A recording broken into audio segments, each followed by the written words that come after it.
But it's not like I'm really disappointed because I already know. You see, all of these dating coaches are frauds. Y'all want to see AMS get some snow bunnies? Press 1 if you want AMS to get some snow bunnies. This is Alpha Male Strategies. Dating coach, book author, former bouncer and fitness trainer. He's a highly admired figure within the red pill. He rose to prominence in late 2017. Like many dating coaches, he charges consultation fees where you can pay a $35 fee to ask a question, $250 for a 15-minute conversation, $450 for 30 minutes, and an undisclosed price for an hour. YouTubers and subscribers largely consider him credible until he started posting infield footage of him attempting to pick up women. How many white girls walk by, nigga? How many other white girls walk by, nigga? And you still don't pull up. Looking all sad, rusty, and tarnished, nigga. Looking pathetic, nigga. You supposed to be alpha. You supposed to be that nigga. And you froze up like a little thought. As you can see, posting these types of videos didn't work in his favor. But what I find most interesting isn't just the fallout, but the fact that it occurred amidst a growing pushback against dating coaches, which has evolved from demands for receipts to accusations of grifting.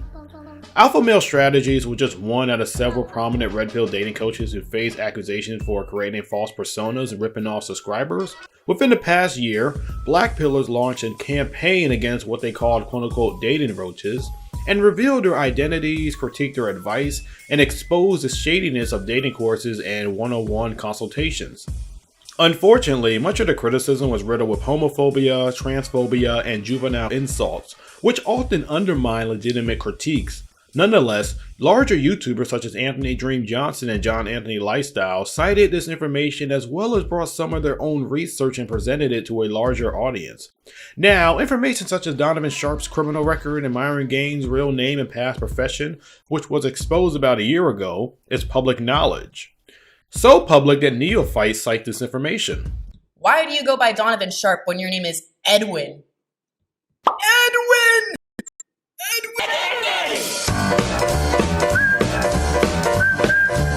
What? There's a lot to unpack here. Donovan Sharpe, his name is Edwin A. Hopkins. Oh, wow, and you've been in jail. Y'all listening to a criminal? But as I asked previously, why did this happen? The answer is obviously multitudinous, and this video isn't meant to be comprehensive, but arguably, the increasing growth and subsequent profitability of the red pill and a growing insularity and incestuous relationship between YouTubers has nurtured a growing divide between content creators and consumers. Dating coaches have been increasingly viewing their subscribers as commodities rather than individuals with their own unique concerns. This almost seems inevitable because the Manosphere, after all, is a business, and YouTubers first and foremost want to make a profit, especially considering how much they invested into their content. But expensive courses, overpriced consultation fees, and lackadaisical Zoom calls all commodify men's sexual and romantic frustrations and exploit their despair. They operate as one-and-done solutions to placate a large audience. I'm not cynical by nature, so I don't prescribe to the belief that red pill dating coaches think that their subscribers are stupid and are actively seeking to rip them off. That simplifies human behavior. Human beings can convince themselves to believe in the most dubious things imaginable, so it's not far-fetched to argue that dating coaches have convinced themselves that they are God's gift to struggling men.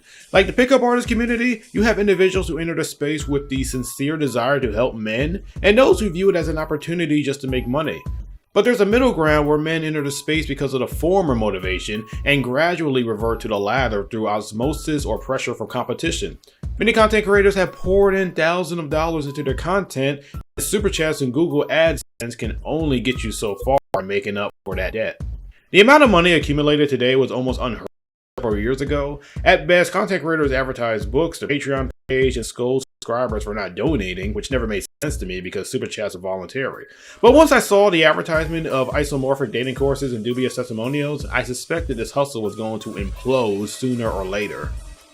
Hence, enter the Black Pillars.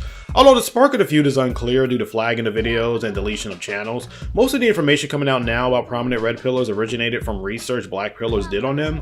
On live streams, they received intel from individuals who had paid for courses or sat through Zoom sessions, which they often felt were underwhelming, as well as gathered other private detail, like information about Rollo Tomassi's family, which revealed that he was married to a woman older than him despite promoting men to date younger women. The criticism black pillars had about dating coaches often went a bit too far.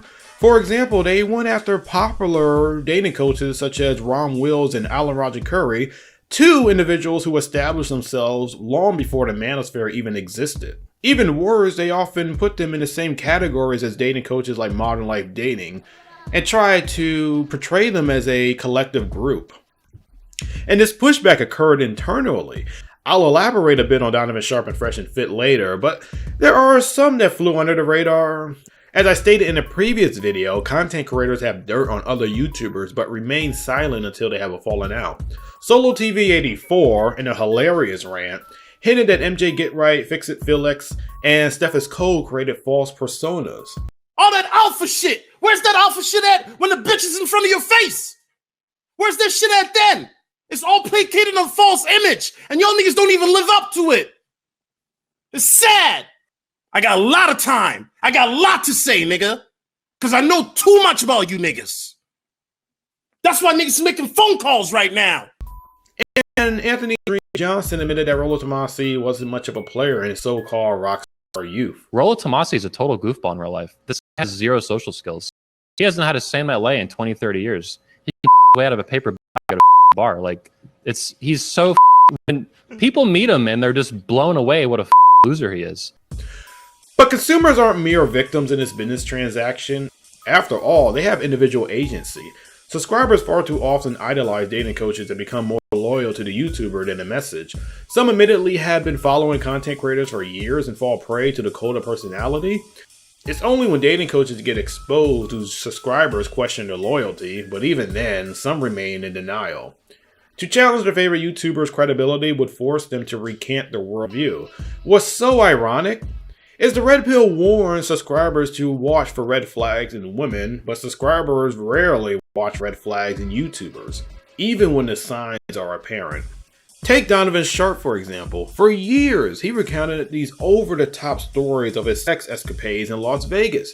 How he only slept with women who were 8, 9s, and 10s, and then he later settled down with a woman about 10 years younger than him. Even in 2018, when I used to watch him regularly, I knew some of his claims were exaggerations, but many people didn't. When Anthony Dream Johnson exposed Sharpe using his own research and materials gathered by black pillars, some of Sharpe's subscribers shrugged. To them, it didn't matter that Sharpe was secretly married to a woman older than him. They were more devoted to his message despite the gross inauthenticity. Now moving on to Fresh and Fit. Despite losing 45,000 subscribers, they still maintain a loyal fan base.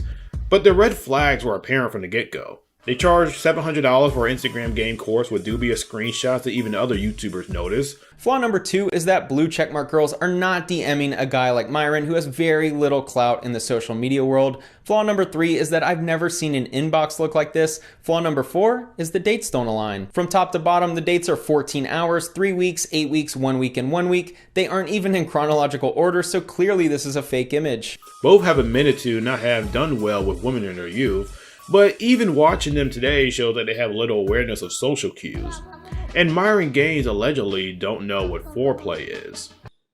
Also, if there's one thing that I got from that interview, other than the really fucked up shit he did, was that Myron does not know what foreplay is.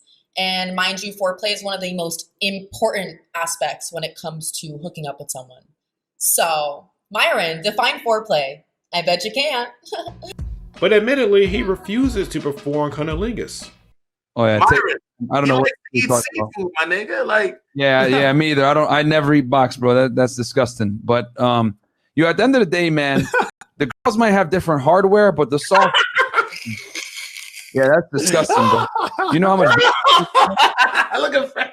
You say you don't go down. Nah, never. All of that to say you don't go down. Come Come on. you don't eat the box? Come on, Khaled. Oh, you my eat no God. food, I thought that's what holds you. Bro, like seriously, like I've had girls like ask me like, "Oh, you don't do that?" I'm like, "No," and they're like, "Oh, well, okay," and I'll be like, "All right, well, I'm not doing it," and they're like, "What?" And it's like, "No, bro, I'm not doing it." And young men are seeking advice from this man?